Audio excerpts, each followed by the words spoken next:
Sinasabi ko na nga ba, hindi ka dapat pagkatiwalaan. Dahil masama ka, ikaw ang siyang pumapatay at sumisipsip sa dugo ng mga bangkay na nakita.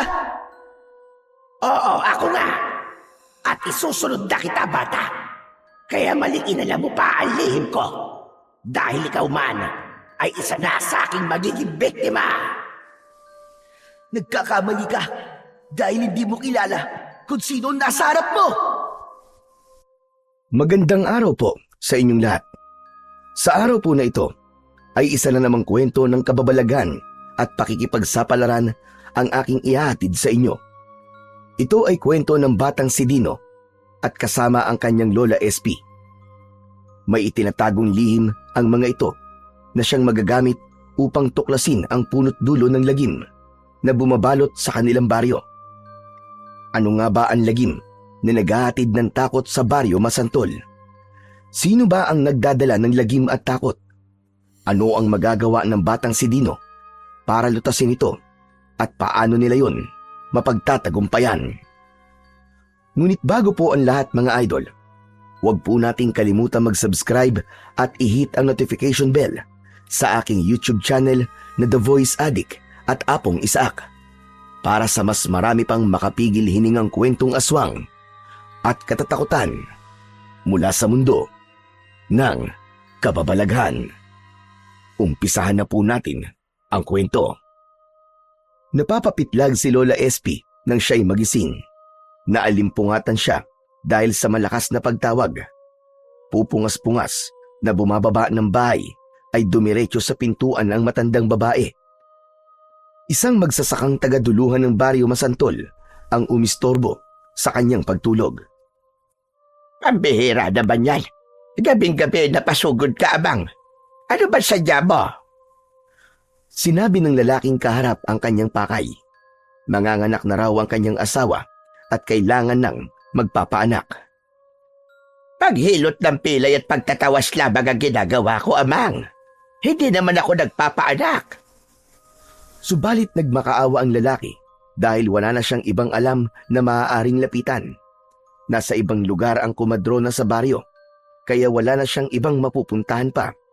Kaya abot-abot ang pagmamakaawa ng lalaki para tulungan lang ni Lola SP ang manganganak na asawa nito. Nakadama naman ng awa ang matandang babae, lalo na't halos lumuhod na ang magsasaka para lamang pumayag siya. Ay, ano ka ba? Sige na. Tutulungan na kita, wag ka naglumuhod. Pero sabi ko nga sa'yo, hindi ako nagpapaanak eh. Pero gagawin ko pa rin ang makakaya ko para ikay tulungan at ang asawa mo. Umaliwalas ang muka ng lalaki sa sinabi na yon ni Lola SP. Umakyat siya sa itaas ng kanyang bahay upang kunin doon ang ilang gamit na maaari niyang gamitin.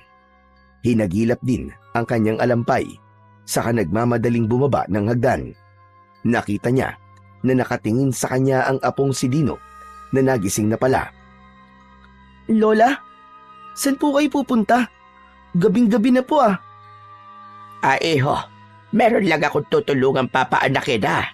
Kaya dumito ka na lang muna, apo. Saglit lang naman ako.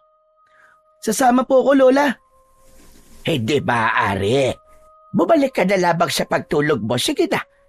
Ako hindi naman magtatagal. Tumango na lamang si Dino.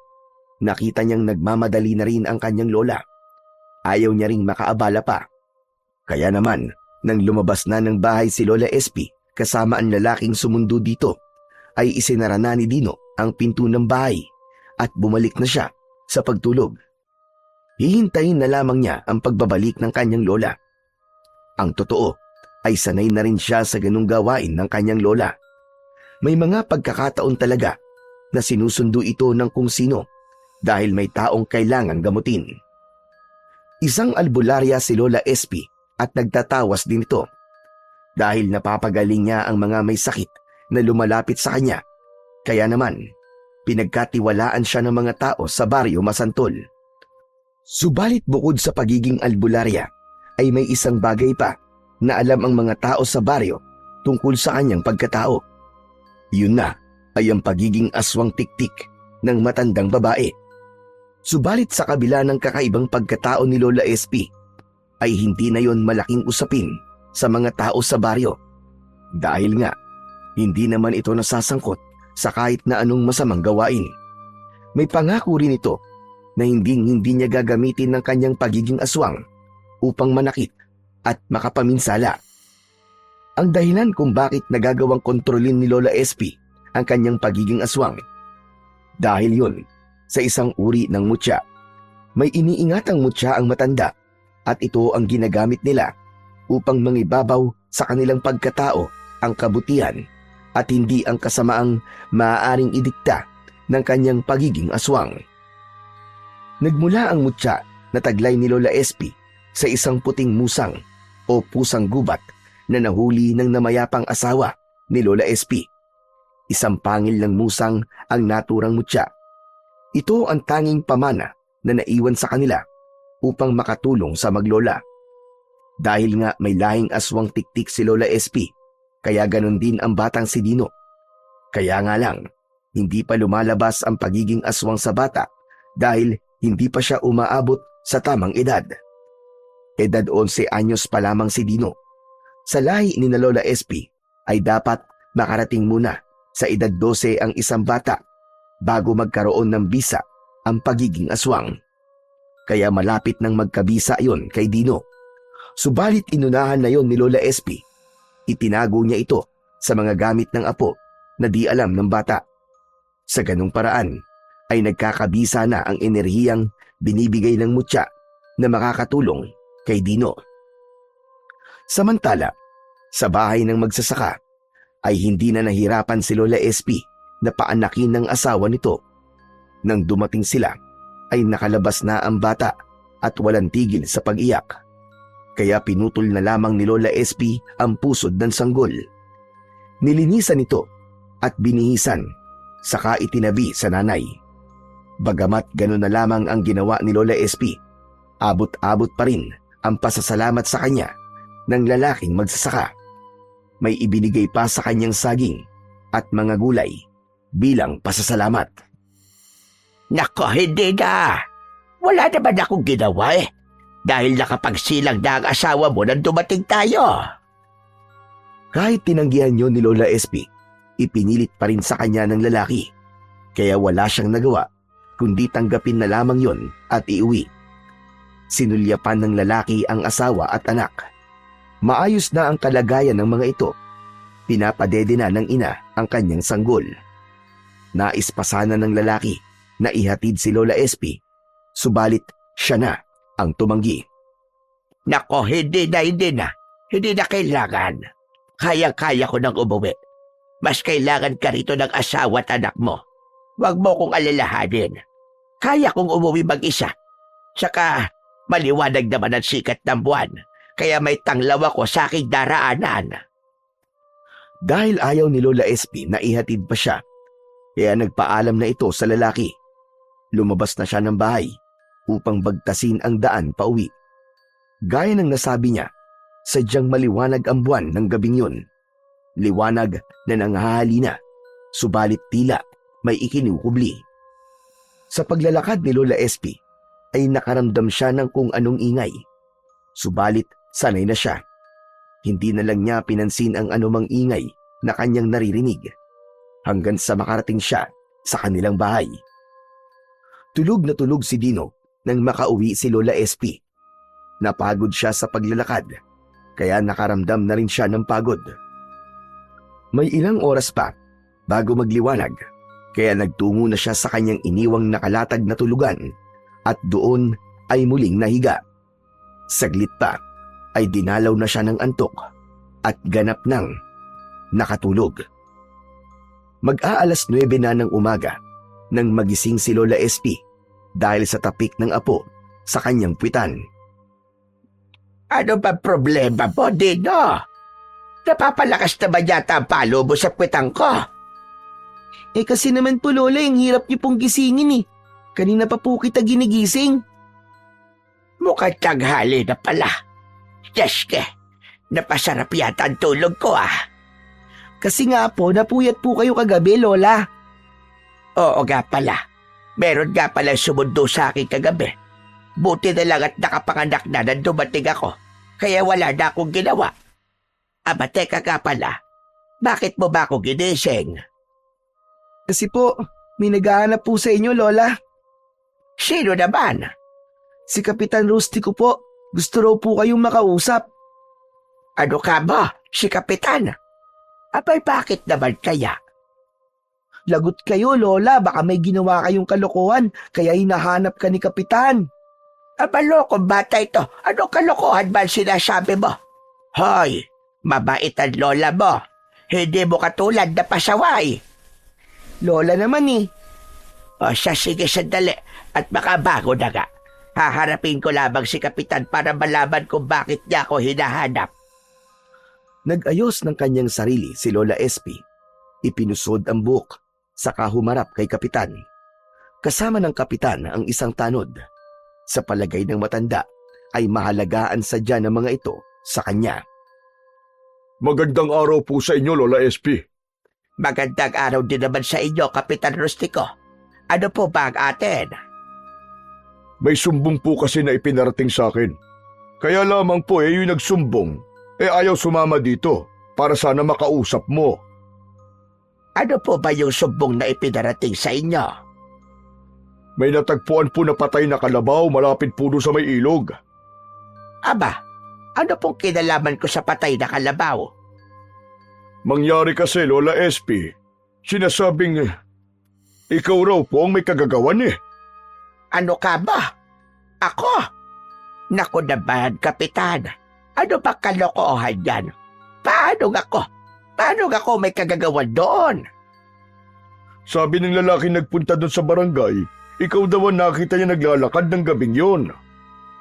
Siyang malaking kalokohan niyang, Kapitan. Nakita po ba niya na ako ang pumatay sa kalabaw? Ay, wala naman sinabing ganon. Wala naman pala, Kapitan. Nakita lang niya ako naglalakad kagabi. Sa akin na kagad ibinintang yung nangyari sa kalabaw. Pambihirang buhay ito. Ano po bang kalagayan nung patay na kalabaw? Halos butot balat na daw po dahil said na said ang dugo ng hayop. Iniisip ng lalaking nagsumbong sa inyo na ako ang umubos doon sa dugo ng kalabaw. Hindi ko po alam kung yun ba ang iniisip niya. Kapitan Rustico, wala akong kinalaman sa sinapit ng kalabaw na yon. At kung nakita man niya akong naglalakad kagabi, dahil may tinulungan akong buntis doon sa may duluhan. Nanganak po siya. Kaya mali po ang sinasabi ng kung sino mang nagsumbong sa inyo. Lola SP, gusto ko lang naman po makatiyak. Anong ibig niyo po sabihin, Kapitan? Pinagdududahan niyo rin ba ako? Dahil ba alam niyo ang katotohanan tungkol sa aking pagkatao? Kaya iniisip niyong baka ako nga ang may kagagawan. Ganun ba, Kapitan? Aba, Kapitan, hindi ko po ginagamit yon at namumuhay po ko na maayos sa matagal ko na rin po tinalikuran ng tungkol doon. Alam ko naman po yun. Dahil nakausap mo na ako tungkol sa bagay na yan. Wala naman ho kayong inilihim sa akin. Dahil nga, kontrolado ko ang aking sarili. Maging ang aking apo. Pinalaki ko siya na hindi ko maging katulad. Kaya nga sana naman, wag nyo na akong pagdudahan pa. Kaya kung ano man na nangyari sa hayop na yon, hindi po ako ang may kagagawan. Wala akong alam doon, Kapitan Rustico. Nagpaalam na ang Kapitan kay Lola SP. Habang papalayo naman ay nakatingin ang matandang babae kay Kapitan Rustico. Nasasaktan siya sa ginawa ng Kapitan, lalo na't walang katotohanan ang isinumbong ng lalaking nagtungo sa kanyang opisina. Hanggang ngayon pala ay hindi siya pinagkakatiwalaan. Ang naging pag-uusap ni na Kapitan at Lola SP ay hindi naging lingid kay Dino. Lola SP, bakit po sa inyo binibintang yung nangyari po dun sa kalabaw? Hindi ko nga rin alam, Dino. Kaya nga, wala sa ayos si Kapitan. Saka, ang laki-laki po ng kalabaw para patayin nyo. Tapos ubos din po ang dugo. Kaya nga hindi ko maintindihan na po. Ay hala, huwag mo na nga pa ng pansinin ang tungkol doon na po. Halika na at tulungan mo na lamang ako magluto para tayo'y makakain na. Pagkatapos kumain, ay nagpahinga si Lola SP, habang lumabas naman ng bahay si Dino para makipaglaro. Hindi maalis sa isipan ng matandang babae ang mga sinabi ni Kapitan. Kung totoo man ang tungkol sa patay na kalabaw na butot balat, ay sino ang gagawa nun? Hindi kayang gawin yun ng isang tao, kaya isang bagay ang agad na pumasok sa isipan ng matandang babae. Isang kakaibang nilalang ang may gawa noon. Isang maligno, isang halimaw, o isang uri ng aswang. Samantala, sa paglabas ng bahay ay nakasalubong ni Dino ang kanyang kaibigang si Jojo. Agad nitong sinabi ang tungkol sa usap-usapan sa baryo, Masantol. Oo, Dino. Nakita ko rin yung patay na kalabaw eh. Grabe talaga. Kawawa.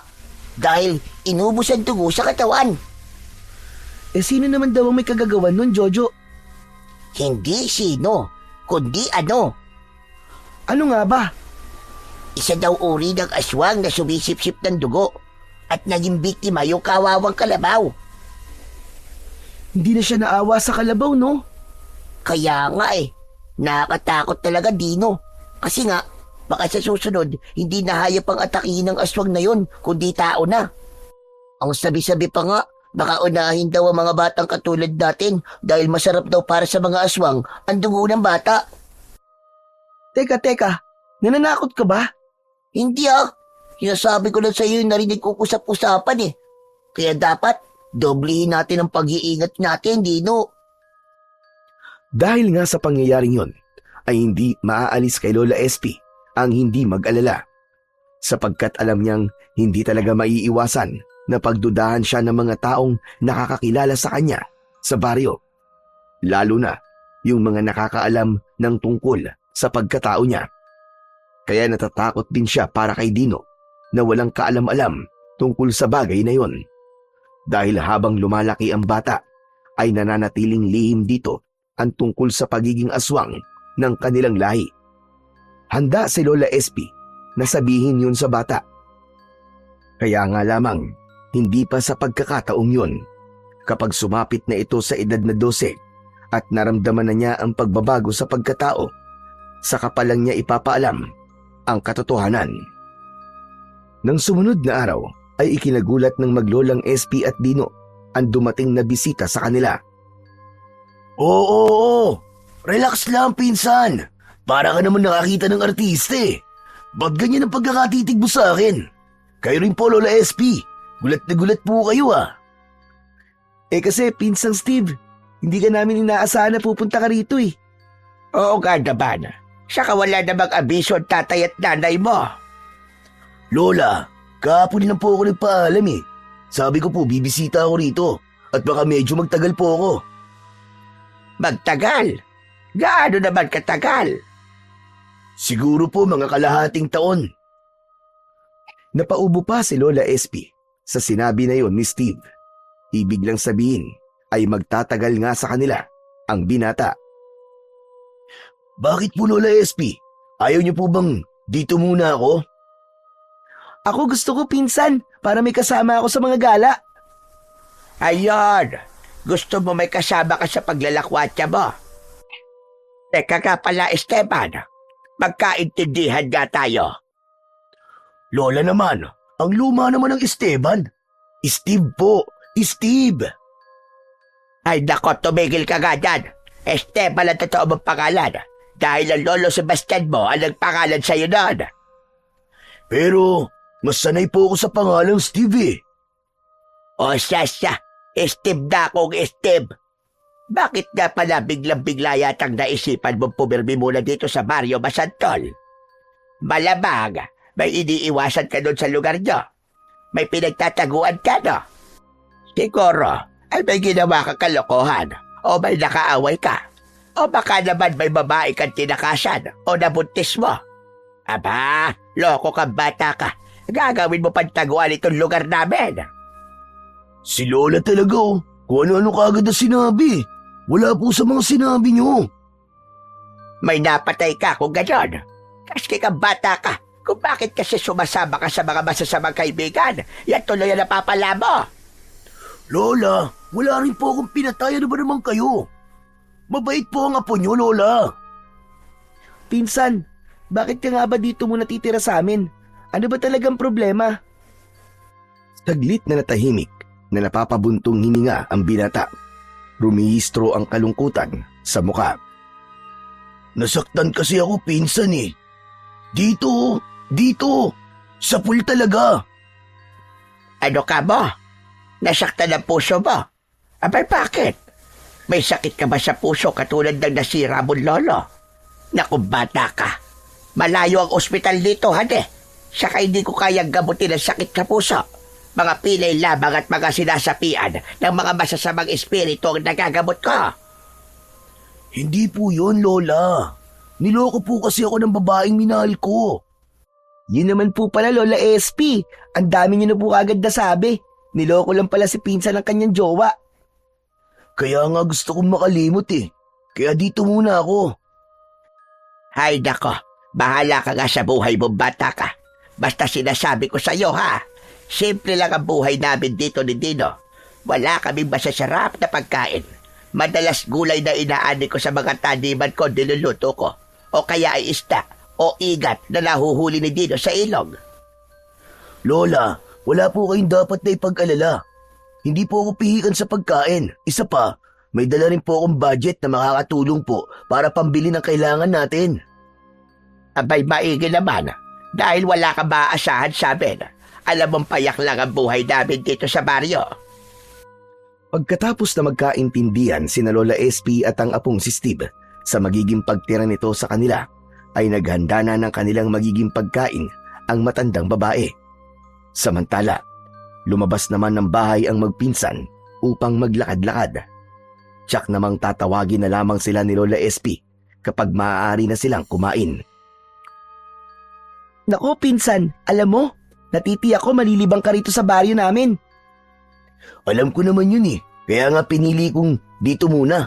Siyempre, para makalimot, di ba? Tama yun. Malay mo, dito mo makita ang ipapalit mo sa jowa mo ng loko sa'yo. Pwede rin. Baka nga taga rito magiging kapalaran ko. Habang naglalakad ang dalawa, biglang hinawakan ni Steve ang kamay ni Dino para tumigil sila muna, pansamantala sa paglalakad. Wait lang, pinsan. Teka lang ha. Oh, bakit? Sino yun? Alin? Yung matandang naglalakad? Ah, si Lola Guada yun, na taga riyan sa duluhan. Bakit pinsan? Ngayon ka lang ba nakakita ng matandang kuba? Ano ka ba? Hindi siya sinasabi ko. Yun ho. Ayun. Yung babaeng naroon sa harap ng kubo at gumagawa ng siga. Nasaan? Aba, oo nga no. Ngayon ko lang din siya nakita dito, Steve. Ibig mong sabihin, malamang dayo din siya. Bagong salita dito sa baryo. Parang ganun, kasi ang alam ko matagal nang walang nakatira sa kubong yan. Minsan na kami nagawi dyan ng kaibigan ko si Jojo at walang nakatira. Meron na pala ngayon. Ang ganda niya, pinsan. Oo nga, maganda. Bakit, kursunada mo? Basta nagagandahan lang ako. Mukhang timing talaga ang pagbabakasyon ko dito sa inyong baryo ah. Oh, iba ang ngiti mo, pinsan ah. May pinaplano ka no? Naisip ko lang, pwede sigurong makipagkilala tayo sa kanya. Nagpaplano sanang lumapit si Steve sa nakitang dalaga na malapit sa kubo nang marinig nila ang tawag ni Lola SP.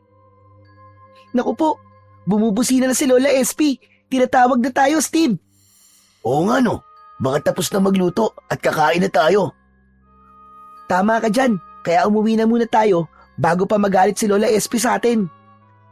Sige, umuwi na muna tayo. May ibang pagkakataon pa naman para makilala ko ang babaeng nakikita natin eh.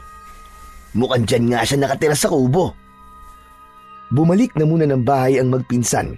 Habang kumakain, ay nabanggit ni Dino ang tungkol sa babaeng kanilang nakita. Ikinagulat naman yon ni Lola SP. Hindi ko rin alam na may nakatira na pala sa kubo dating tirahan din na Igme. Nagulat nga din po ako, Lola eh. Dati naman walang nakatira doon. Baka po kamag-anak na nagbabakasyon din. May kasama ba siya sa kubo, Apo? Hindi po namin alam, Lola eh, dahil hindi po kami lumapit doon. Pero sa susunod na araw po, papasyal po kami doon. Ano ka ba? Papasyal? Abay, bakit naman? Makikipagkaibigan daw po si Pinsan. Yun po ang sabi niya. Esteban, ayoko na gagawa ka ng kalokohan dito, ha? Mapapauwi ka talaga ng maaga kapag binigyan mo ako ng problema. Si Lola naman talaga oh. Sabi ko naman po sa inyo, good boy po ako. Ako nga po ang niloloko eh. Basta, inuulit ko, ayokong gagawa ka ng kahit na anong problema. Lola, wag po kayo mag-alala. Babantayan ko po maigi si Pinsan para hindi siya gumawa ng kalokohan. Di ba, Pinsan? O sige na. Tapusin nyo na ang pagkain nyo. Mamaya, hugasan nyo na rin ang pinagkainan natin, hali. Dapat marunong din kayong tumulong sa mga gawaing bahay. No problem, Lola. Yaang-yaka ko po yun. Saka, nandyan naman po si Pinsan Dino eh. Magtutulungan po kami. Di ba, Pinsan? Approve, Pinsan.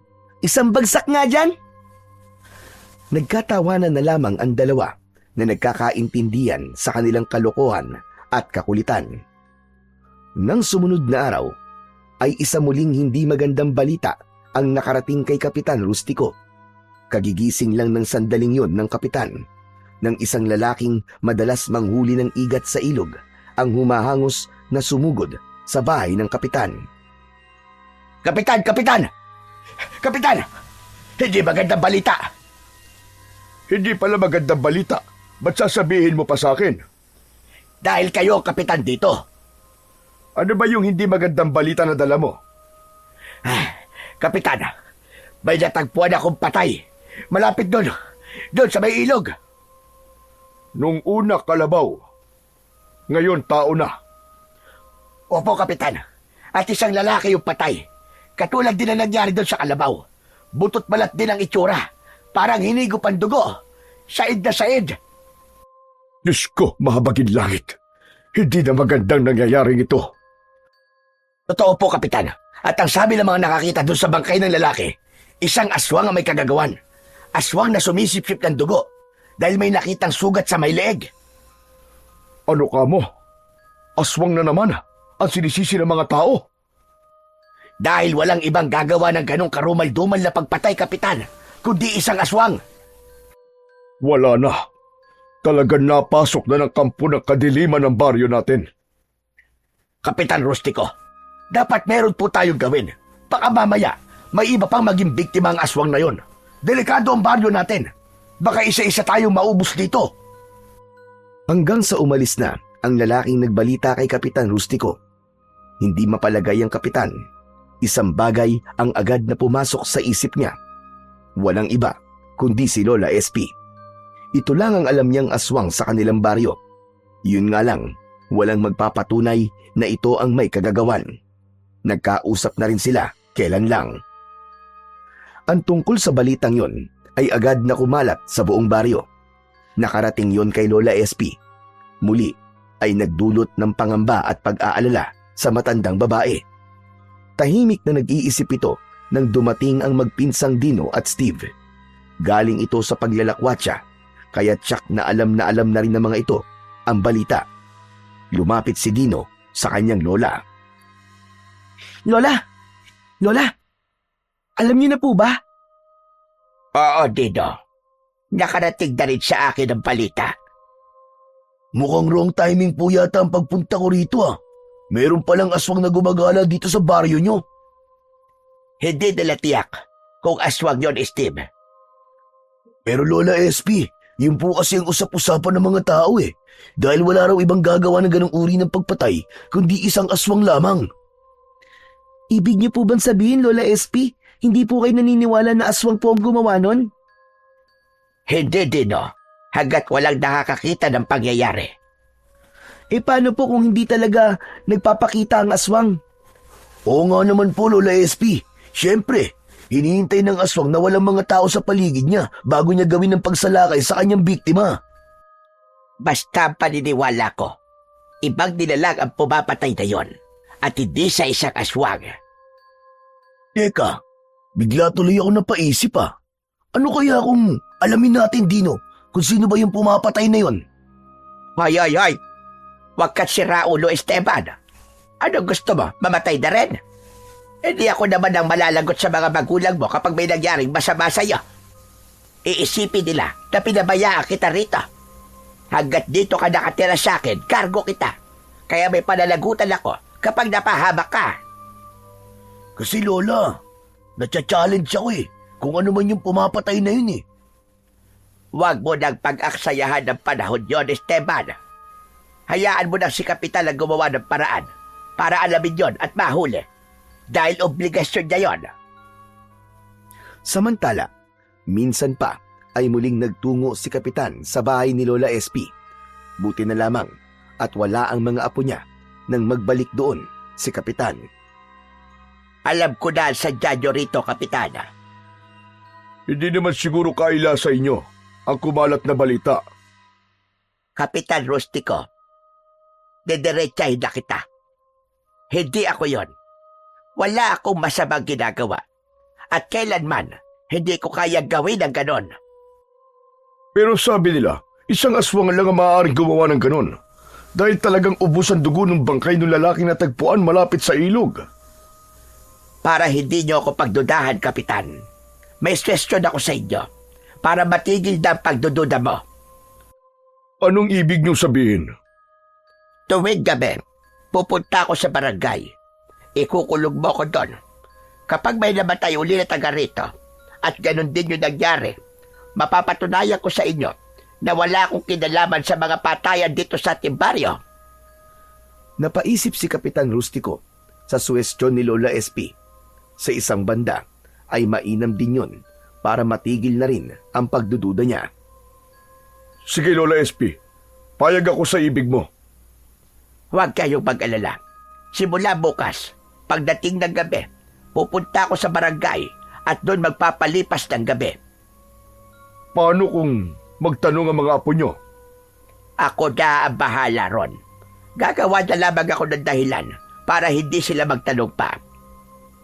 Hanggang sa umalis na si Kapitan, inaasahan niya sa mga susunod na araw ay hindi sisira si Lola SP sa kanyang ipinangako. Buo naman ang loob ng matandang babae sa kanyang sinabi dahil ang ibig niya ay matapos na ang mga pagdududa sa kanya. Nang mga pagkakataong yun ay nasa kakahuyan sina Dino at Steve. Ngayon ang pagkakataon para pasyalan ng dalawa ang babaeng nakita nila. Nagpumilit kasi si Steve at sinamahan ito ni Dino. Sarado ang kubo nang dumating sila. Tao po! Tao po! Mang-aabala lang po kami! Tao po! Ngunit walang sumasagot. Inulit ang pagtawag pero si Steve na yun. Pero wala pa ring sumasagot. Anak ng wrong timing yata tayo, Dino ah. Baka umalis siya. Walang sumasagot eh. Ano ba yan? Baka may balat ka sa puwet, pinsan. Aalis na sana ang dalawa kaya tumalikod na sila nang makarinig sila ng boses ng isang babae. Kung ba ang hinahanap nyo? Halos sabay na napalingon ang magpinsan dahil sa kanilang narinig. Umaliwalas ang mukha ni Dino nang makita ang babae.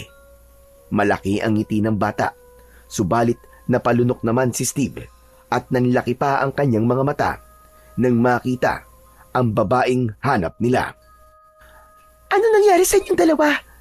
Pareho kayo natulala. Ako nga ba ang hanap nyo? Oo miss, ikaw nga. Halos hindi pa rin makapagsalita si Steve. Titig na titig siya sa babae dahil pakiramdam ni Steve ay umiinit ang kanyang katawan. Basang-basa kasi ang babae na tila galing ito sa paliligo sa ilog na malapit lang sa kubong tirahan. Manipis ang suot na kamison at hakab na hakab sa katawan ang suot na halos dumikit sa katawan dahil basang-basa yun. Kaya naman, umagaw sa atensyon ni Steve ang kaakit-akit na hubog ng katawan nito mula sa dibdib hanggang sa balakang. Dagdag pa ang maamong muka na tila ba isang manika. Kaya sino bang lalaki ang hindi maaakit sa kagandahang naroon sa kanyang harapan? Pinsan, ano ka ba? Kurap-kurap din kapag may time. Kanina ka pa nakatitig dito kay Miss Maganda eh. Ano kasi, Kwan? Miss, pasensya ka na sa abala. Gusto lang naming makipagkaibigan. Okay lang. Masaya nga ako dahil pinuntahan niyo pa ako rito para lang sabihin na makikipagkaibigan kayo. Salamat sa inyo Yun kasi ang wala pa ako, mga kaibigan. Bago lang kasi ako dito sa Barrio Masantol. Siya nga pala, ako si Aurora. Wow, ang gandang pangalan naman. Kapangalan ng teacher ko. Ako naman si Dino. Lumapit si Dino kay Aurora at nakipagkamay.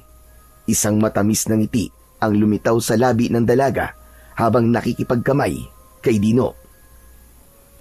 Aurora, siya naman ang pinsan ko na nung nakaraang araw kapag gustong makilala. Aurora, Steve ang pangalan niya. Kumusta ka, Steve? Nakatitig lang si Steve kay Aurora. Iniabot na ng dalaga ang kamay kay Steve, pero hindi yun napansin ng binata na nakatitig pa rin sa muka ng dalaga. Pinsan, ano ka ba? Huwag mo namang hiyain si Miss Aurora Shake hands daw kayo. Ha? Ay, nako. Sorry. Hindi ko napansin eh. Paano? Kung saan ka kasi nakatingin? Ikaw talaga, pinsan Masyado kang pahalata eh. Ano ka ba, Dino? Kung ano naman sinasabi mo eh. Nakakahiya naman kay Aurora. O baka naman nag-aaway na kayo niyan Sige, natutuwa akong makilala kayo. Steve, Dino. Kami rin, Aurora. Sobrang saya ko na makilala ka rin namin. Paano? Mula ngayon? Magkaibigan na tayo, Oo naman. Pasensya na kayo, Hindi ko kayo maiimbitahan na pumasok sa bahay. Kasi, kailangan ko pang magbihis eh. Kagagaling ko lang kasi sa pagligo sa ilog. Saka, wala rin ako maialok sa inyong pagkain. Hindi pa kasi ako nakakapagluto. Ay, sayang naman. Gutom pa naman ako. Pinsan, ikaw talaga ang kapal mo. Miss Aurora, pasensya ka na sa pinsan ko Ano ka ba, Pinsang Steve? Joke lang yun. Masyado ka namang mapaniwalain eh. Alam nyo, nakakatuwa kayong dalawa. Mukhang mag-i-enjoy akong kasama kayo. Ibig bang sabihin maaari kaming pumunta na madalas dito sa kubo mo, Aurora? Oo naman. Kung wala kayong ginagawa, pwede nyo akong pasyalan dito. Tila may kumislap sa mga mata ni Steve sa sinabing yun ng dalaga. Ibig lang sabihin, maaari siyang pumasyal anumang oras. Pumasok na ng kubo si Aurora. Nakasunod pa rin ang mga mata ni Steve. At napansin naman yun ni Dino. Huy, pinsan! Baka naman mamaya matunaw na siya sa tingin mo. Hinay-hinay lang Baka mamaya kung ano nang ginagawa mo sa kanya dyan sa utak mo Ikaw talaga, pinsan Ang bata-bata mo pa kung ano-ano nang sinasabi mo. Sus, kunwari ka pa Tara na ngang umuwi at baka nag-aalala na sa atin si Lola SP. Umalis na ang magpinsan. Iniwan na nila ang kubo ni Aurora. Pero habang naglalakad ay isang bagay ang nasa isip ni Steve. Babalikan niya ang dalaga dahil hindi niya maaaring dayain ang kanyang nararamdaman. Humahanga siya rito at iba ang dating sa kanya ng taglay nitong kagandahan. Tila batubalani yun na humihigop sa kanya. Galit si Lola SP nang dumating ang magpinsan. Pambihira kayo. Saan pa kayo naggaling na dalawa? Pinag-alala niyo ako mga damuho kayo. Lola, dyan lang po sa tabi-tabi. Anong dyan lang sa tabi-tabi pinagsasasabi mo? Lola, relax lang po. Galing po kami ni pinsan dun sa may kubo na malapit po dun sa ilog. Dun po sa babaeng nakita po namin. Bumalik po kami dun, Lola, para po makipagkaibigan. Ayon, kung ano-anong kalokohan pala ginagawa yung dalawa. Lola, hindi po yung kalokohan. Nakikipagkaibigan lang po kami ni Dino doon sa babae. Oo nga naman po, Lola. Ang bait-bait nga po ni Aurora. At natutuwa po siya dahil meron na daw po siya mga bagong kaibigan. Aurora pala ang pangalan niya. Opo, Lola. At bago lang din po siya dito sa baryo natin. Malamang po, kamag-anak po ng dati pong may-ari ng kubo. Kasi doon po siya nakatira eh. Hindi niyo ba naitanong? Hindi na po, Lola eh. Pero mukha naman po siya mabait. At saksakan pa po ng ganda. Basta, yung nasabi ko na sa'yo, Esteban ha, tatandaan mo yon. Ayokong may gagawin kang kalokohan dito. Ayokong bibigyan mo ko ng kahihiyan. Minsan pa ay muling ipinaalala ni Lola SP kay Steve na kailangan magpapakabait ito habang nakatira sa kanya. Ngumiti lamang ang binata at nag-thumbs up pa sa kanyang lola. Sumapit ang gabi, nagpaalam ang matandang babae sa kanyang dalawang apo. Kami muna ni Pinsan ang bahala dito sa bahay, Lola SP. Oo, Dino. Dahil may pupuntahan labang ako. Magdamag ako ron at bukas na ng umaga ako uuwi. Saan po kayo pupunta, Lola? Ay nako, wag na kayo maraming tanong. Basta kayo na lamang muna ang bahala dito sa bahay natin, hane. Ang labo niyo naman po, Loli. Ba't ayaw niyo pong sabihin kung saan po kayo pupunta? Paano po kung may biglang humanap sa inyo? Ano pong sasabihin namin? Sige na nga, sasabihin ko na. Doon muna ako sa barangay magpapalipas ng gabi. Meron kasing may sakit na dadalhin doon at kailangan gamutin ko siya. Nakiusap sa akin si Kapitan na doon na muna ako. Aba, siyempre pumayag ako kasi nga, yun naman talaga ang trabaho ko, hindi ba? Yun naman pala eh. Gusto niyo pang ilihim sa amin. Eh di ayos na po, Lola. Eh di ayos na tayo. Hindi na kayo mag-uusisa pa. Hindi na po, Lola. Sige po. Kami na po ni Pinsan ang bahala dito sa bahay. Naghanda na si Lola SP. Kinuha na ang kanyang alampay upang magtungo na sa barangay. Alam niyang naghihintay na rin doon si Kapitan Rustico, gaya ng kanilang napag-usapan. Ilang gabi siyang magpapalipas sa loob ng barangay upang patunayan sa kapitan na wala siyang kinalaman sa mga nangyayari sa nakalipas na araw. Umalis na si Lola SP sa bahay. Wari namang ikinatuwa ni Steve na wala roon ang kanyang lola. Aba, teka. Pinsan Steve. Para yatang masaya ka pa na wala ngayong gabi si Lola. Mamaya niyan eh, may dumating ditong aswang. Sige ka. Eh di tayo ang harap sa aswang. Bakit? Naduduwag ka ba? Hindi naman. Kaya lang, may mutya kasi si Lola SP. Ano? Anong klaseng mutya? Basta meron siya. At sabi niya sa akin ay pangontra yun sa mga kampo ng kadiliman na pumapatay, gaya ng mga aswang. Naniwala ka naman. Oo naman. Ano ka ba, pinsan? Totoo ang sinasabi ni Lola. Kasi nga, matagal ko na siyang kasama, di ba? Kaya naniniwala ako sa kanya. Saka dahil doon, takot din ng aswang na pumunta dito sa bahay namin. Basta ako, magiging malaya habang wala si Lola SP. Sabi ko na nga, Bi, may binabalak ka, no? Kaya masaya ka na wala si Lola. Pinsan, ibig lang sabihin nun, walang magkokontrabida sa gagawin ko. Kasi wala si Lola. Bakit? Ano bang gagawin mo? Eh di, aakit ako ng ligaw kay Aurora. At ngayong gabi yun. Ano? Sigurado ka ba, Steve? Di ba bali-balita na may aswang na umaatake at pumapatay? Una nga yung kalabaw, tapos sumunod. Tao na yung pinatay niya eh. Hindi naman ako magtatagal doon kay Aurora eh. Saglit lang ako. Gusto ko lang siya makakwentuhan. Ay nako, bahala ka na nga. Basta ako ayokong sumama sa'yo, pinsan. Dito lang muna ako sa bahay. Saka parang hindi rin maganda ang pakiramdam ko eh. Para akong nahihilo at kumakati ang buong katawan ko. Tamad ka kasing maligo, kaya kinakati ka.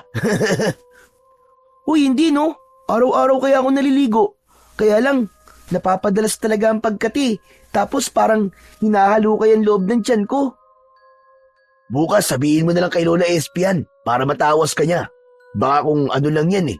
Basta ako, sige na, aalis na muna ako. Sure ka ba talaga dyan, pinsan? Oo, sure na ako. Ngayong gabi aakit ako ng ligaw kay Aurora. Saka para makalimutan ko na rin yung jowa ko na nakit sa akin. Dapat, humanap na kagad ako ng kapalit niya. Wala namang magagawa si Dino para pigilan ang pinsan, kaya hinayaan niya na lang ito. Samantala, ikinulong na ni Kapitan Rustico sa isang kwarto sa loob ng barangay si Lola SP. Walang ibang nakakaalam ng tungkol sa naging kasunduan nila. Si Steve naman ng mga sandaling yun ay nakarating na sa kubo ni Aurora. Sandali!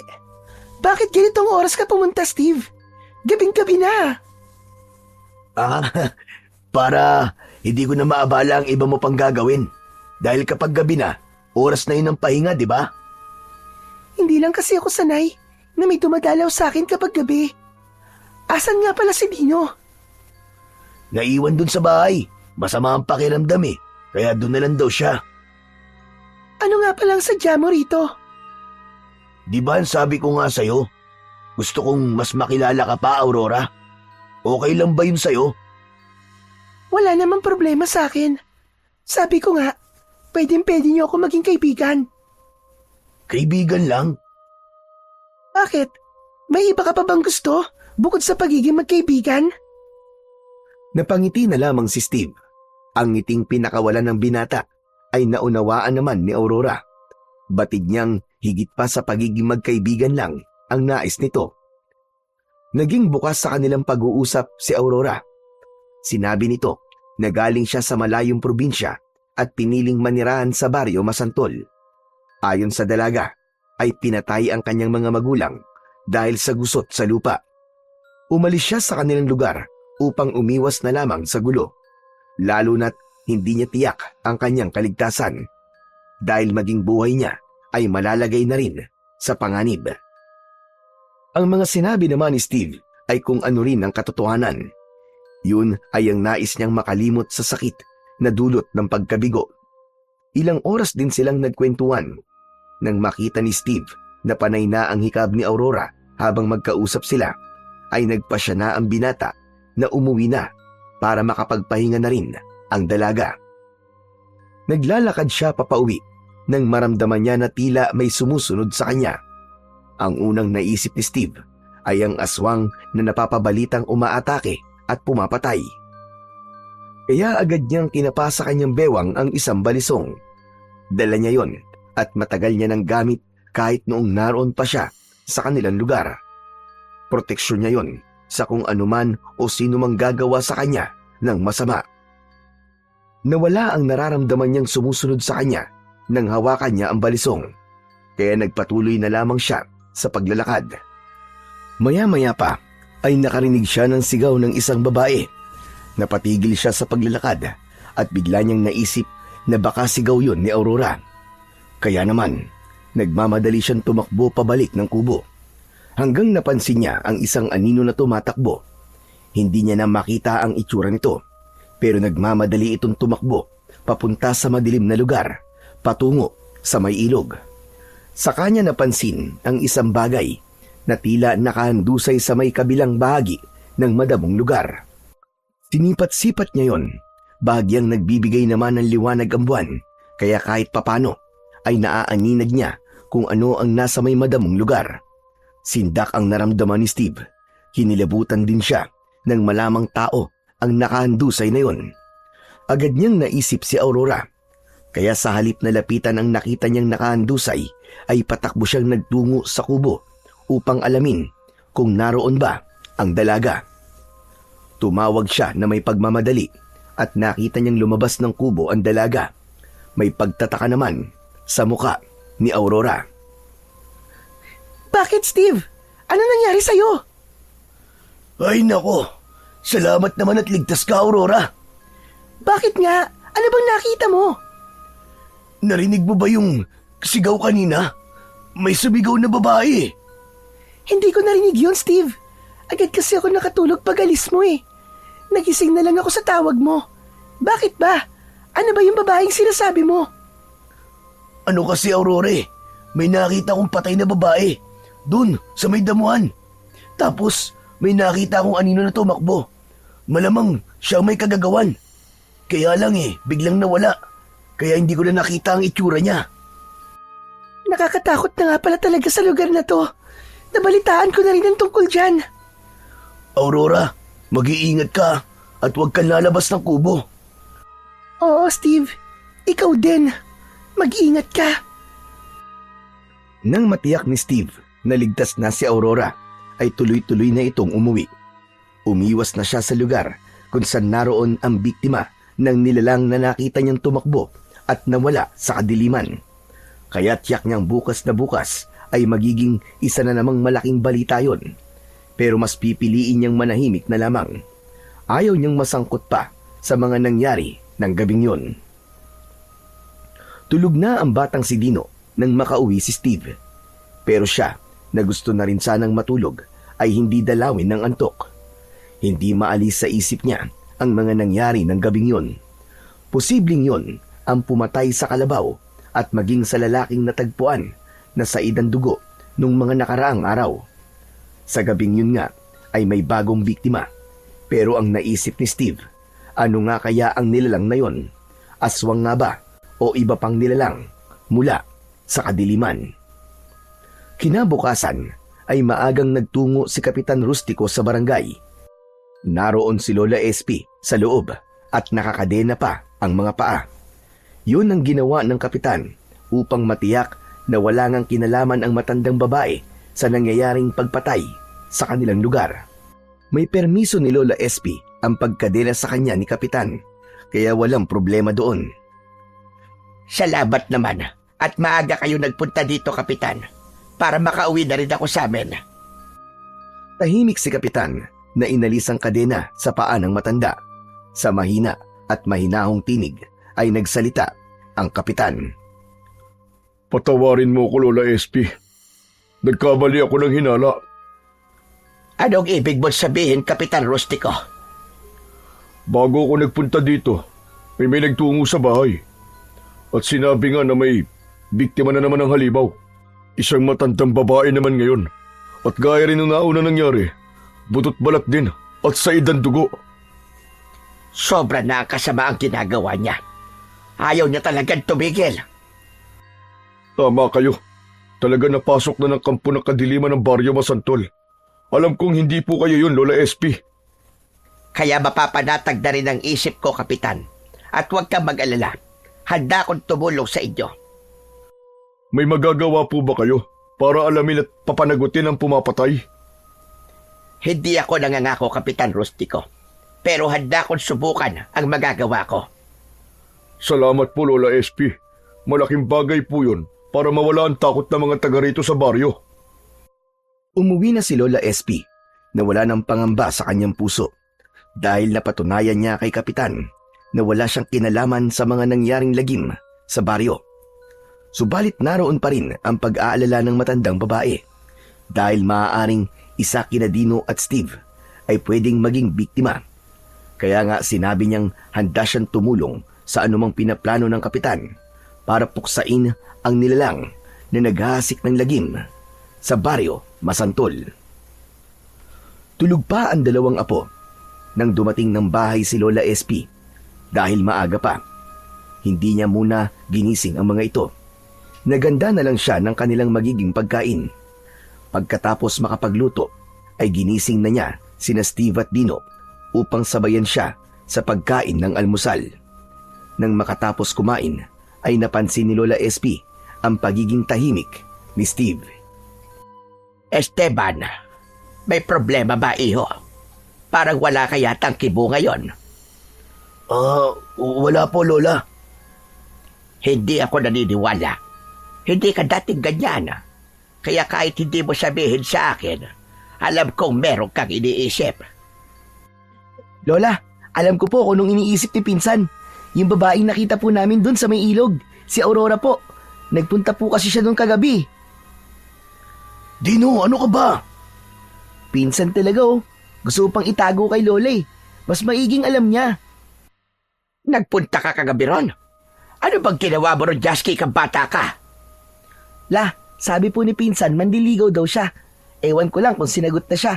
Hindi ko nga po alam kung anong oras siyang umuwi. Kasi po, nakatulog na po ako sa pag-iintay sa kanya. Sa ginawa mong yan, inilagay mo ang sarili mo sa panganib. Palibasa kagigising nyo lang, kaya hindi nyo alam ang balita. Bakit la? Ano pong balita?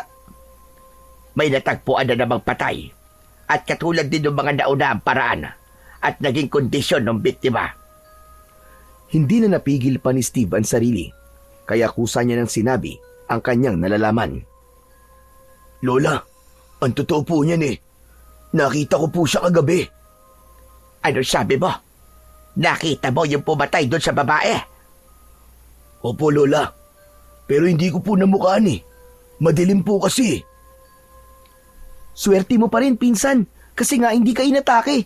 Kundi, kwento ka na lamang sana ngayon. Pambihira na yan. Kaya pala habang nasa barangay ako kagabi, hindi ako mapalagay. Yung pala'y wala ka rito sa bahay. Buti na lang, hindi na ako babalik doon. Tapos na yung naging usapan namin ni Kapitan. Teka, pinsan. Kung malapit dun sa bahay ni Aurora yung sinabi mong nakita mong pumatay, delikado siya sa halimaw na yun.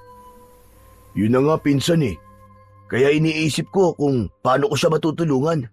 Baka kasi sa susunod, siya na mabalitaan natin na inatake ng halimaw. Delikado nga siya. Lalo na kung nag-iisa lamang ang babaeng yon sa kubo niya.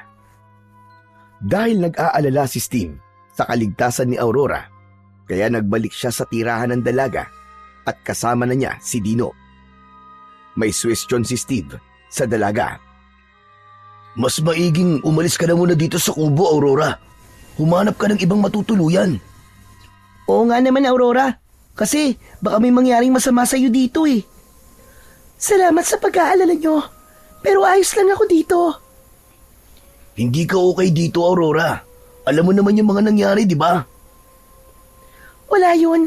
Huwag niyong isipin yun. Baka kasi mapahamak ka eh. Ayokong may masamang mangyari sa'yo. Wow! Ang sweet naman ni Pinsan. Nakakakilig. Ayan tuloy oh. Tignan nyo, gumagapag na mga langgam papalapit sa kinatatayuan nyo. Naku po! Aray! Kinagat na yata ako! Aray! Ang sakit mga gat ng langgam! Hoy, Dino! Huwag kang OA dyan. Panira ka eh. Nakakatuwa talaga yung pinsan mo, Steve. Pasensya ka na sa kanya. Makulit talaga yan eh. Wala yun. Natutuwa nga ako eh. Parang ang saya niyang kasama. Kaya kapag akong kasama mo, Aurora, tsak, happy ang buhay mo. Oh, ikaw talaga, pinsan ha. Gusto mo pa yatang manulot eh. Akin lang si Aurora, no? Anong sabi mo, Steve? Ha? Kwan. Oo, wala yun. Kalimutan mo na. Huwag mong intindihin yun. Hindi pa tayo ha. Saka, hindi ka pa nga nanliligaw sa akin eh. Eh kung manligaw ako, Aurora, may pag-asa ba? Naku po, dumiskarte na nga si Cupido. Parang kailangan na yata akong sumibat nito para makapag-usap kayo ng maayos. Wag, Dino. Okay lang na nandito ka. Sorry, pinsan ha. Gusto ni Aurora na nandito ako eh. Paano ba yan? Siguro, wala siyang tiwala sa karakas mo. Ano ka ba? Matinutoits, no? At hindi ko gagawa ng masama si Aurora. Sabi ko nga, mamahalin ko siya. Ang bilis mo naman, Steve. Pwede bang pag-isipan ko muna yung mga sinasabi mo? Oo ba? Ikaw ang bahala. Pero sana, wag mo naman patagalin. Mga 1 hour pwede na. Ayos na ba yun, pinsan? Napangiti na lamang si Aurora. Lalo namang nadagdagan ang paghanga ni Steve sa dalaga dahil nakita niya ang dimple sa pisngi nito. Kakaiba talaga ang taglay na ganda ni Aurora. Yun nga lang, hindi na kumbinsi ni Steve ang dalaga upang umalis sa kubo at lumipat sa ibang lugar. Samantala, lumipas pa ang ilang araw. Walang nabalita na namatay o inatake ng kung anong halimaw. Kaya medyo nabawasan ang pag-aalala ng mga taga-baryo Masantol. Maging si Kapitan ay nakahinga na rin ng maluwag. Umasa na hindi na mauulit ang hindi magandang balita dahil magiging malaking problema niya kung magpapatuloy ang hindi magandang pangyayari sa baryo na kanyang nasasakupan. Sa bahay naman ni na Lola SP ng gabing yon, hindi makatulog si Dino. Napansin ni Lola SP na hindi mapalagay ang bata. Ayaw din dalawin ng antok ang matandang babae, kaya nilapitan niya si Dino na nasa may pinto ng bahay at doon nakatambay.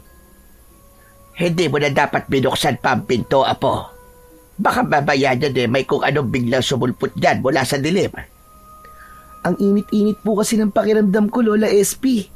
Para bang dinadarang po ako sa apoy. Ang pinsan mo, nasaan? Tulog na po eh. Buti pa siya. Kanina pa ang sarap ng tulog. Pero ako po, nahihirapan po talaga ako makatulog. Hindi ko po maipaliwanag ang nararamdaman ko, Lola. Bakit po kaya ganun? Bukod po sa ang init-init po ng pakiramdam ko, para din pong may humahalukay po sa tiyan ko at may makati po sa balat ko. Hindi ba malapit na ang kaarawan mo, Apo? Opo, Lola. Magte-12 years old na po ako. Kaya hindi nakapagtataka ang mga nararamdaman mo. Huminga ng malalim ang matandang babae. May pagtataka na nakatingin si Dino sa kanyang lola. Bakit po, Lola? Ano po bang meron? Ba't niyo po nasabi sa akin na hindi dapat ipagtaka yung nangyayari sa akin? Hindi ko alam, Apo, kung paano ko ito sasabihin sa iyo. Kaya lang, ito na ang tamang panahon para maintindihan mo ang lahat. Dahil wala akong magagawa para pigilan ang nakatadhana. Teka, ano po ba yun, Lola? Kinakabahan tuloy po ako sa inyo eh. Makinig kang mabuti. Ang totoo, Apo, dahil sa lahing kinabibilangan natin kung bakit may kakaiba kang nararamdaman. Dahil sa pagiging bahagi natin sa lahi ng aswang. Ha? Ano pong sabi niyo, Lola? Galing po tayo sa lahi ng aswang? Aba ka, Apo. At hindi na mapipigilan sa darating mong kaarawan ay magiging ganap ka ng aswang. May kakayahang magbago ang anyo para maging isang aswang tiktik. Maaari kang mag-anyong ibon na mamiminsala at gumawa ng masama. Ayoko po, Lola SP. Ayoko pong gumawa ng masama. Nauunawaan kita, Apo. Dahil pinalaki kita na isang mabuting bata. Hindi ka nananakit o gumagawa ng kahit na anong kasamaan. Paano po, Lola? Kung dahil po sa pagiging aswang tiktik ko, ay hindi ko magawang kontrolin ang sarili ko. Napaghandaan ko na yun, Apo. Kaya wala kang dapat na ikatakot at ikabahala. Mula sa lagayan ng damit ni Dino ay isang maliit na kahungyari sa kahoy ang kinuha roon ni Lola SP. Yun ang mutya na palawit sa isang kwintas. Ibinigay yun ng matandang babae sa kanyang apo. Lola SP, ano po ang kwintas na to? Nasa palawit ng kwintas ang pangil ng puting busag. Isang pusag gubat yun na nakuha na ng lolo mo ng mutya. Yan ang pumipigil sa atin para hindi maghari sa puso natin ang pagiging aswang. Kinokontrol ng mutya ang hila ng kasamaan.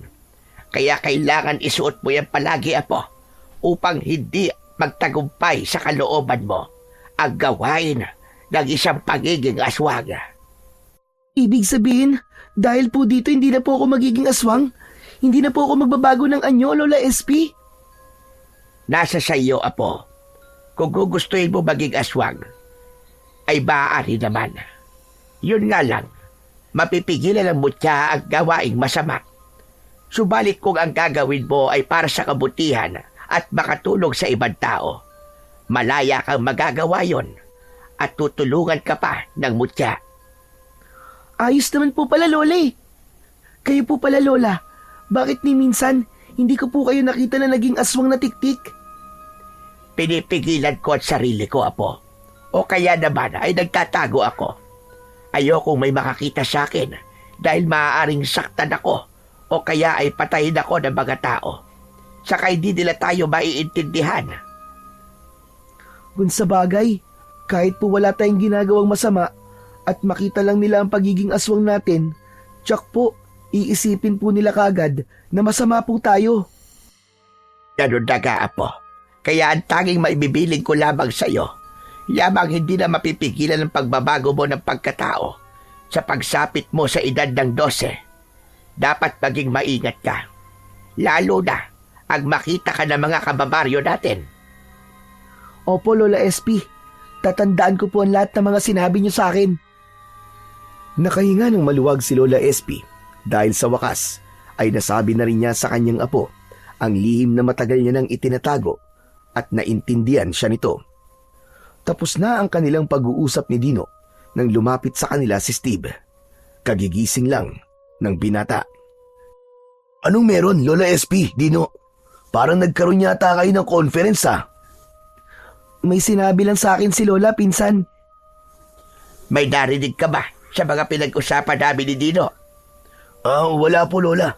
Kaya nga tatanungin ko sana kayo kasi parang seryosong-seryoso naman po yata ang pinag-uusapan nyo. Hindi naman. May mga tinuro lang ako sa pinsan mo. Pinagsabihan ko rin siya, lalo na't magdo-12 anyos na siya sa susunod na linggo. Oo nga, pinsan. Marami lang pinangaral sa akin si Lola. Uy, magdo-12 ka na pala, pinsan Dapat mabinyagan ka na. Anong binyag? Ay, Lola, oo nga pala. Nabinyagan na po ba ako sa simbahan? Kasi po, wala po akong ninong at ninang Apo, hindi ka nabinyagan sa simbahan. Kasi Kwan. Agad na nahulaan ni Dino ang ibig tukuyin ng matandang babae. Naisip niya na aswang nga pala sila at maaaring hindi mainam ang idudulot nun sa kanila. Gets ko na po, Lola. Dino, hindi binyagan sa simbahan ang tinutukoy ko, ano ka ba? Kundi yung binyagan na tsuk, yung may pinuputol o kaya ginugupit. Gets ko na din yon, pinsan. Ayoko pa, masakit yun Saka na lang. Oo nga naman, Teban. Ba't maminamadali mo si Dino? Hayaan mo muna siya. Ikaw siguro ang dapat mabinyagan dahil may nakukursunadahan ka na. Bakit po, Lola? Hindi pa rin po ba nabibinyagan si pinsan? Ano ba yan, pinsan? Nanliligaw ka na. Hindi ka pa pala nabibinyagan. Nakakapote ka pa pala. Hindi, uy. Grabe naman to si Lola SP, Sinisiraan pa ako dito kay pinsan Dino Natawa na lamang ang matandang babae. Nasa ganung pag-uusap at biruan ang tatlo nang may maramdaman silang tila ingay sa labas ng kanilang kubo. Napakunot ang noo ni Steve dahil pamilyar sa kanya ang ingay na yon. Katulad yun nung ingay na kanyang narinig nang makita niyang tumatakbo ang nilalang na nambiktima ng isang babae malapit sa kubo ni Aurora. Nagmamadaling lumabas ng bahay si Steve. Nagtaka naman si Lola SP at Dino. Bakit, Teban? Ano bang meron? May naramdaman po si pinsan, Lola. Sinundan ng dalawa si Steve hanggang sa pinto ng bahay.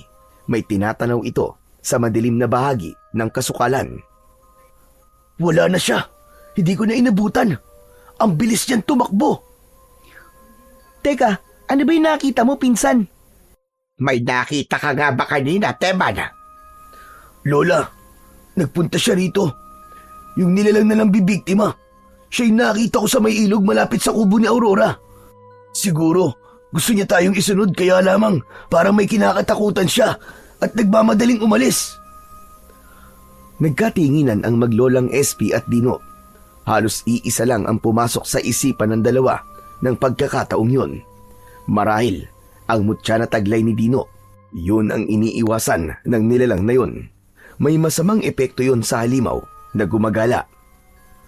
Hanggang sa sumapit na ang kaarawan ni Dino, walang espesyal na nangyari dahil nakasanayan na ni na Lola SP at Dino ang hindi maganda kundi palilipasin na lamang ang araw.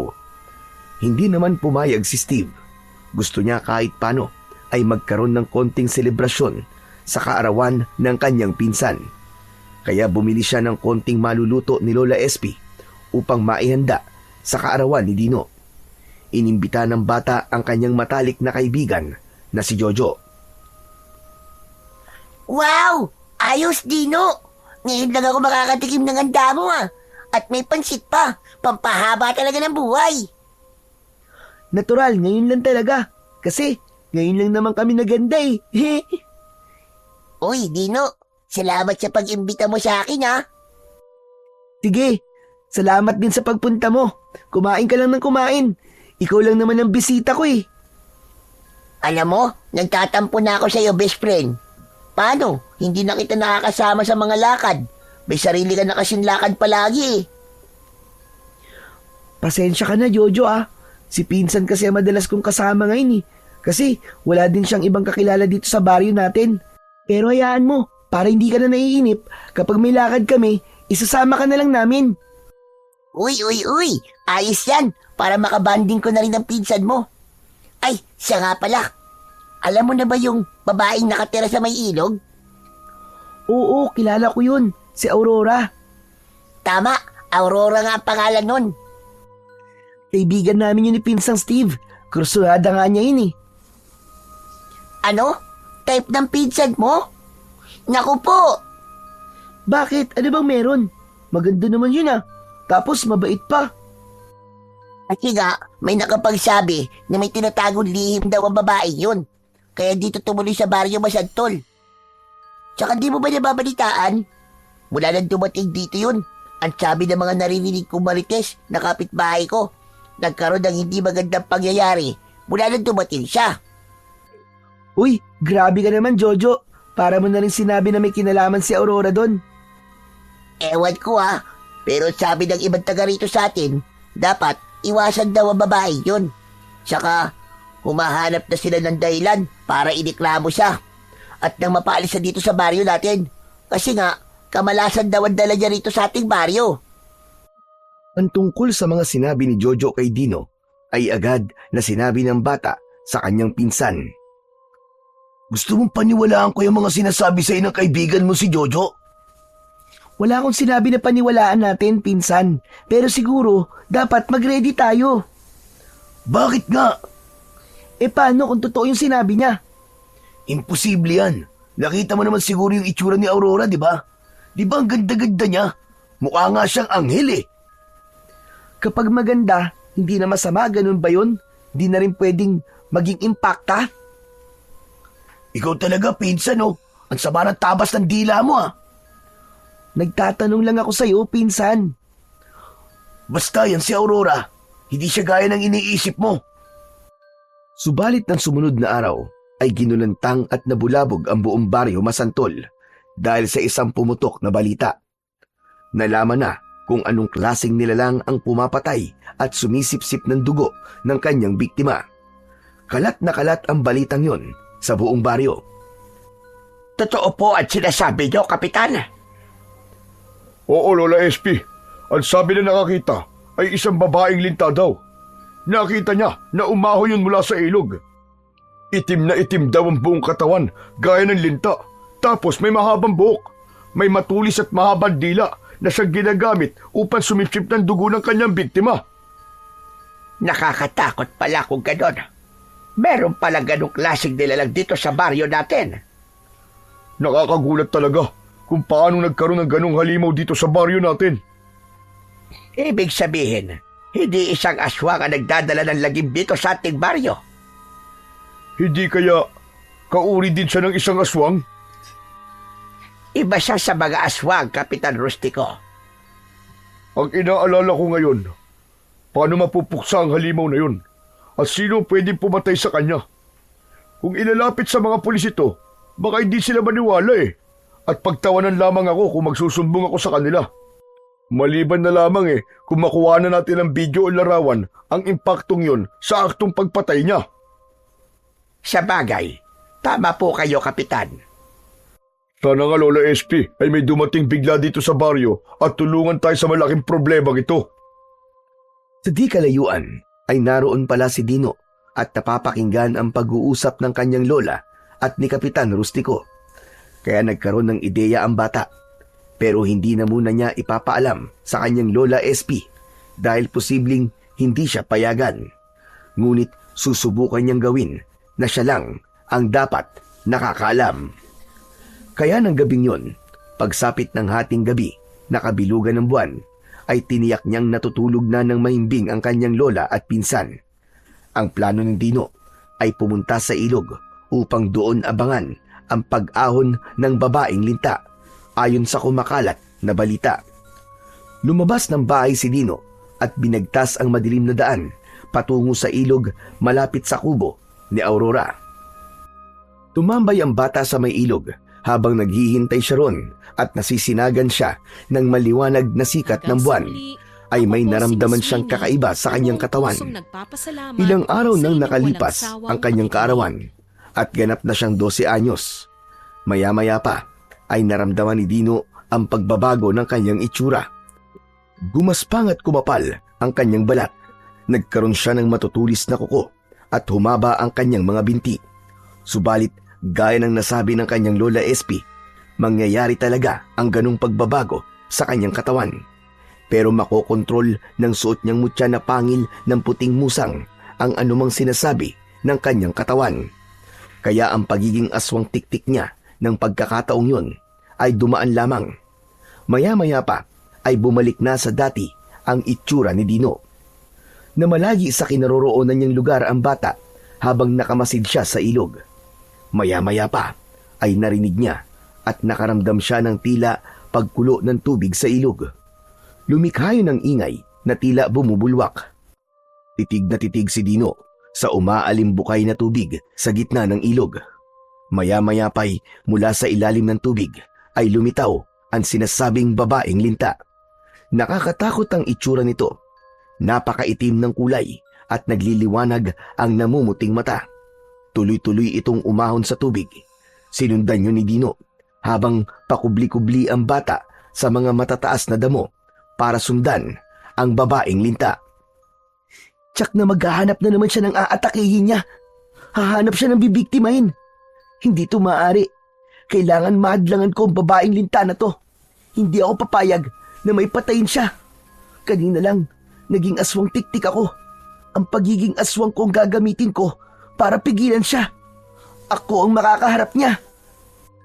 Mabilis tumakbo ang babaeng linta pero nakasunod pa rin sa kanya si Dino.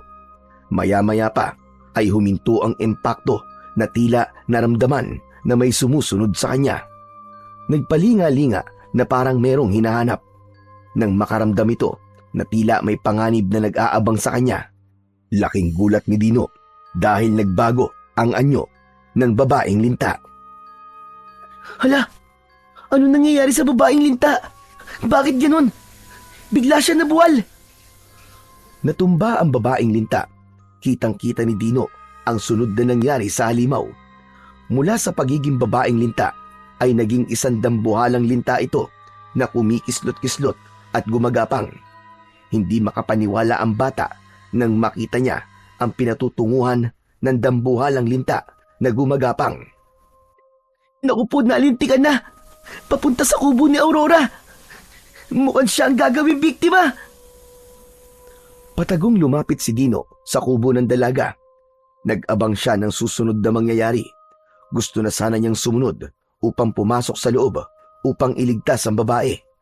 Kaya lamang, wala siyang narinig na anumang ingay mula sa loob.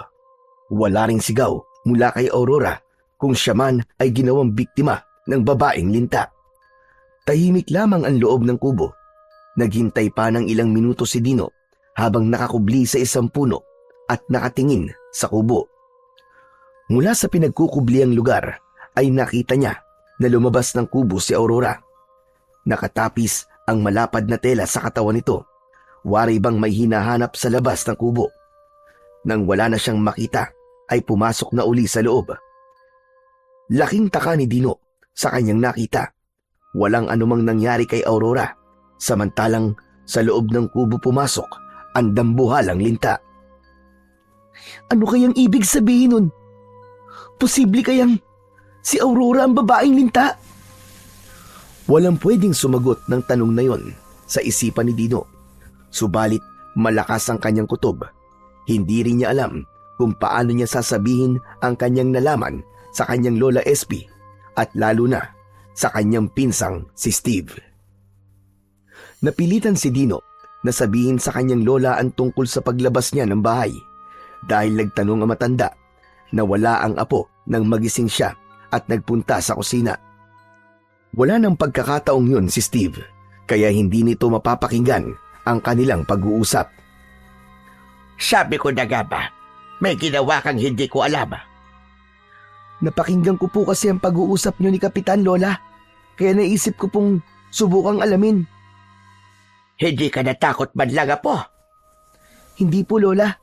Nagkaroon nga po ako ng lakas ng loob dahil po sa mutya ng musang na lagi kong kwintas. Kung sa bagay, totoong malaki ang may tutulog yan sa iyo, Apo. Nabanggit din ni Dino ang naging pagbabago ng itsura niya nang gabing naghihintay siya sa may ilog, ang pagiging aswang tiktik niya, at napagtagumpayan niya na huwag gumawa ng masama kahit yun ang idinidikta ng kanyang katawan. Kaya nga wag na wag mong aalisin ang kwintas na yan sa katawan mo, Apo. Hindi mo lang proteksyon yan, kundi yan din ang magdidikta sa utak at puso mo ng dapat mong gawin.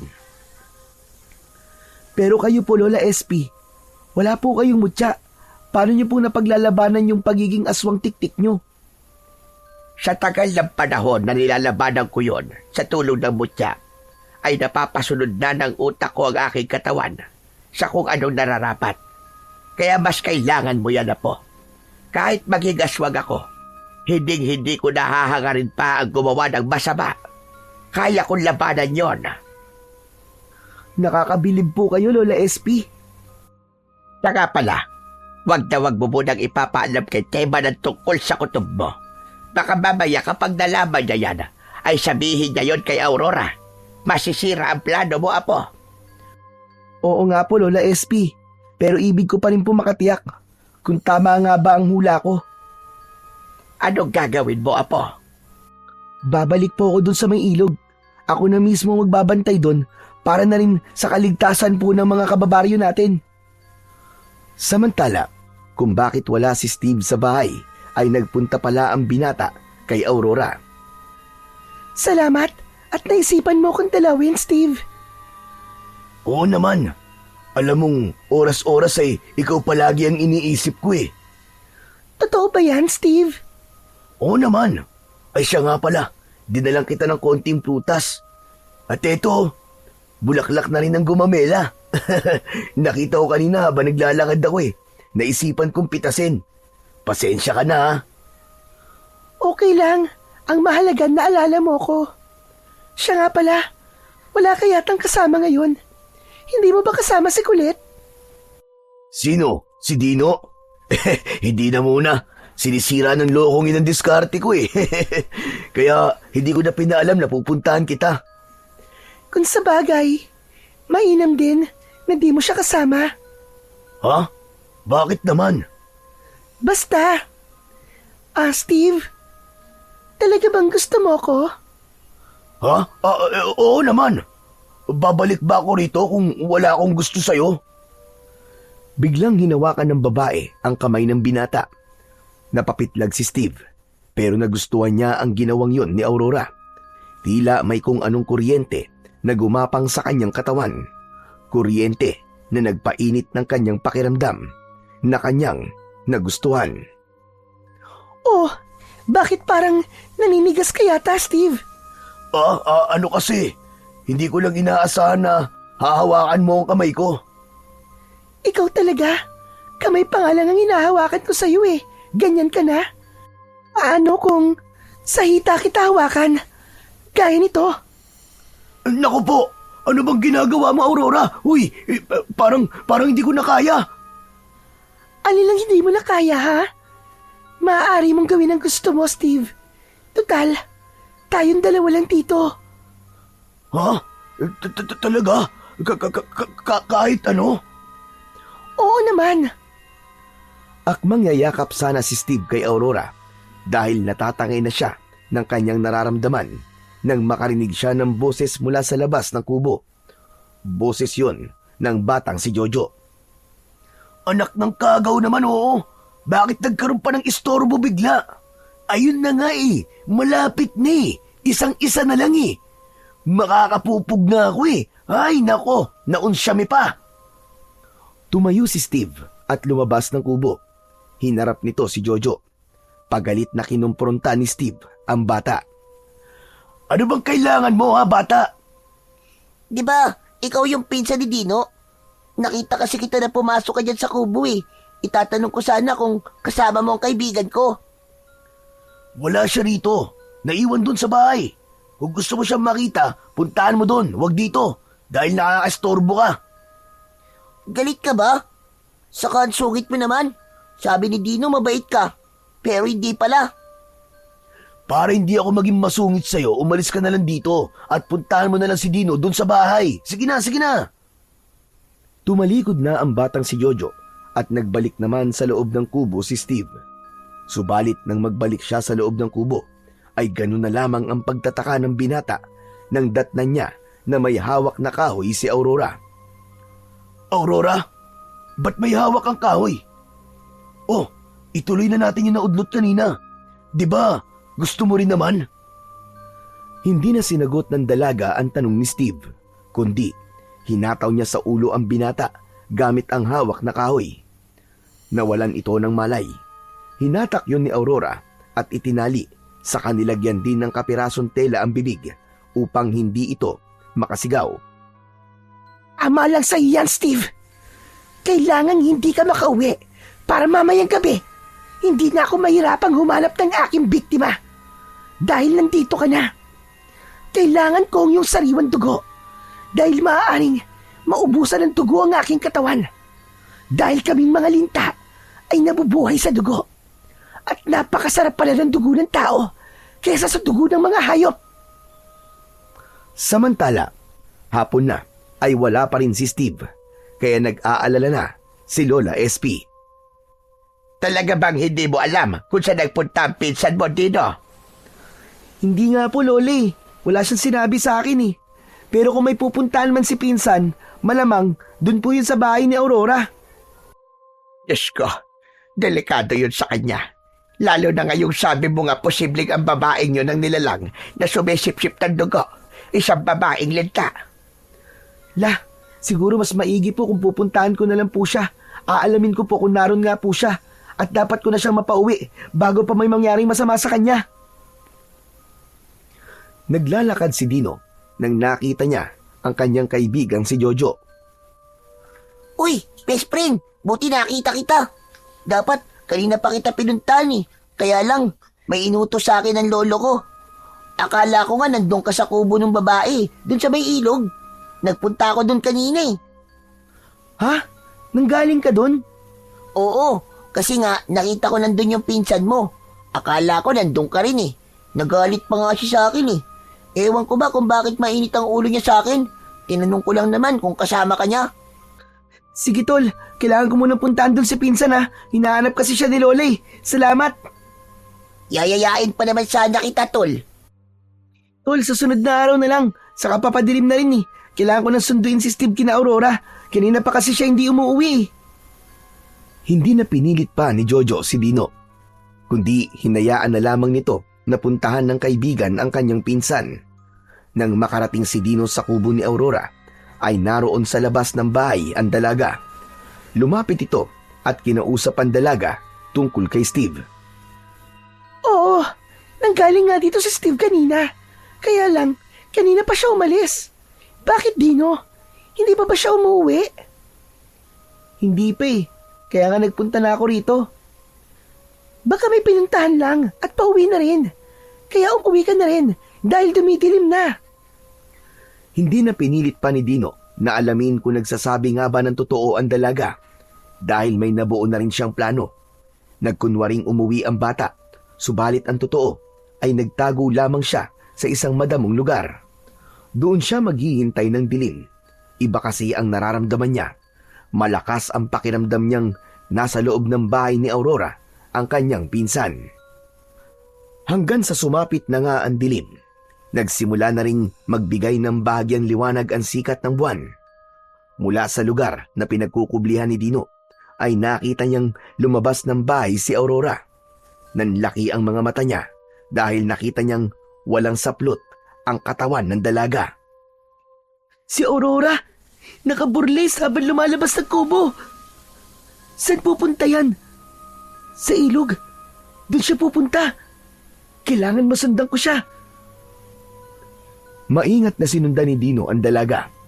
Pagdating sa ilog, ay tuloy-tuloy itong lumusong sa tubig hanggang sa tuluyan na itong lumubog sa malalim na bahagi. Matagal sa ilalim ng tubig ang dalaga. Hala, bakit ganun? Sobrang tagal niya sa ilalim ng tubig. Nakakahinga siya ng matagal sa ilalim. May kakaiba talaga sa kanya. Matagal din ang pinaghintay ni Dino hanggang sa nakita niya na tila kumulo at bumulwak ang tubig sa lugar na nilubugan ni Aurora. Gaya ng minsang nakita niya ay biglang lumitaw doon ang isang kakaibang nilalang. Katulad ng minsang nakita na niya. Anak ng teteng, hindi ako maaaring magkamali. Siya na nga yung sinasabing babaeng linta. At si Aurora nga yun. Siya ang babaeng linta. Pero nasan si Pinsan? Ang sabi sa akin ni Jojo, nakita niya sa bahay ni Aurora. Naku po, nasa panganib ang buhay ni Pinsan.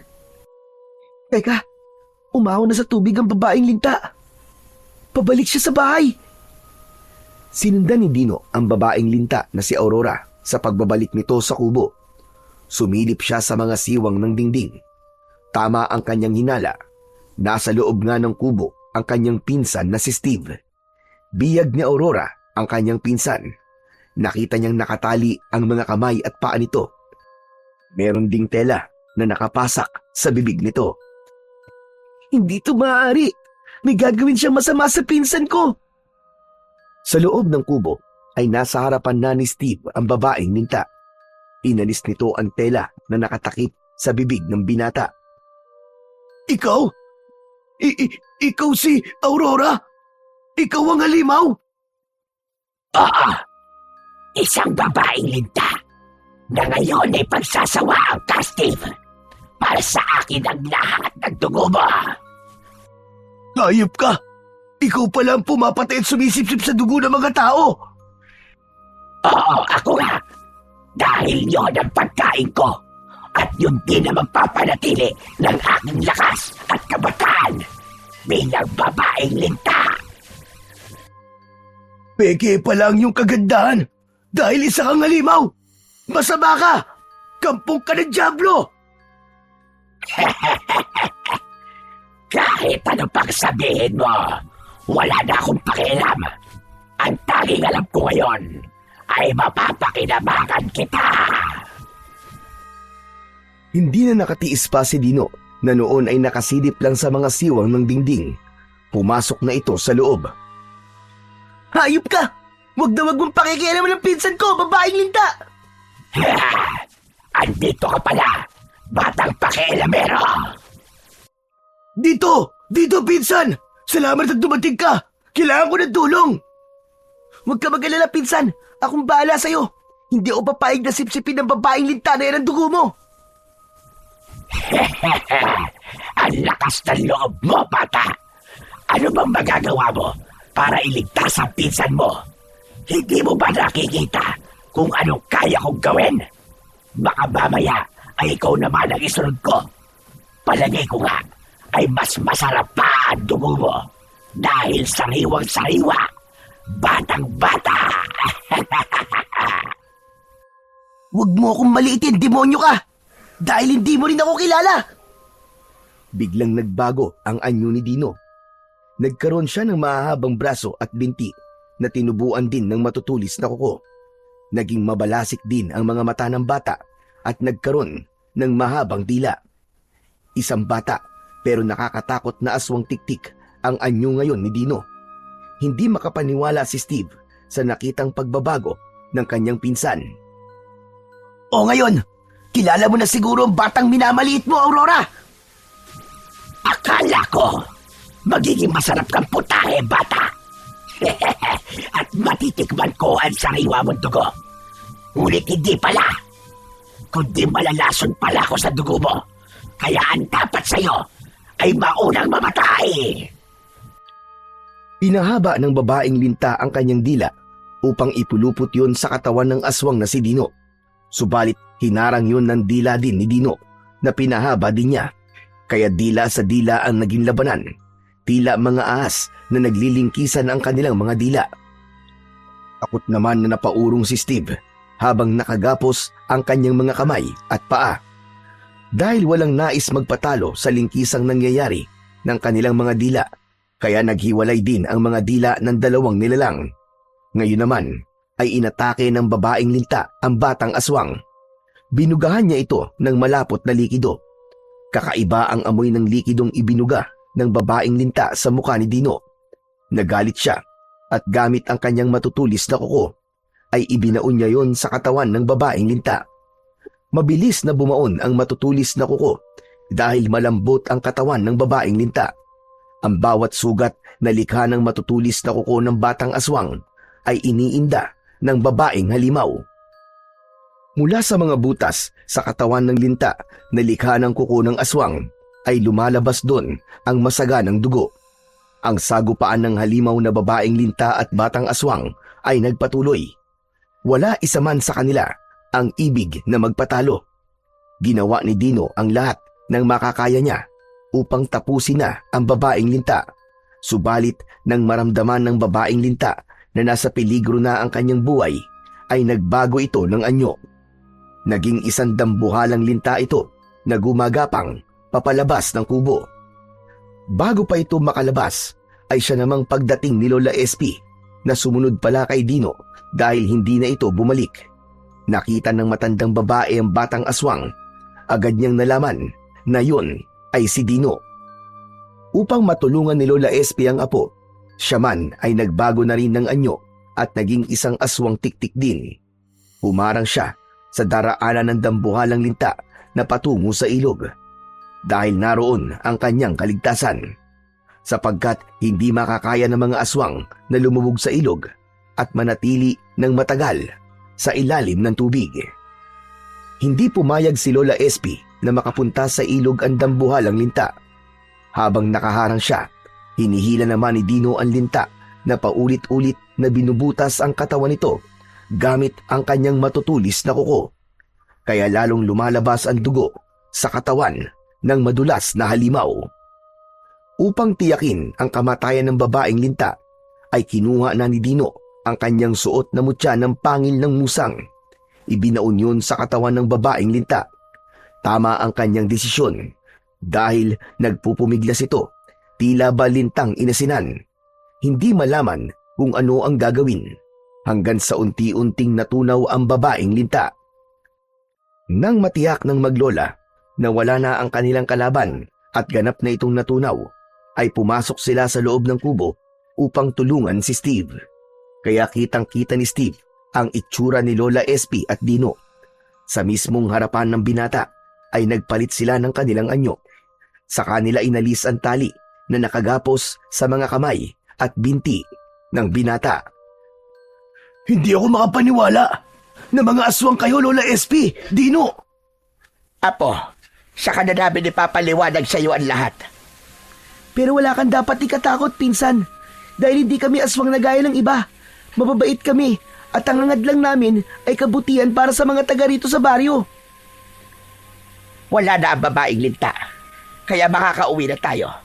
Tapos na ang pag-aasik na ng lagim dito sa ating baryo. Hehe, sayang nga lang at naunsyami na naman ang love life mo, insan, dito sa baryo Masantol.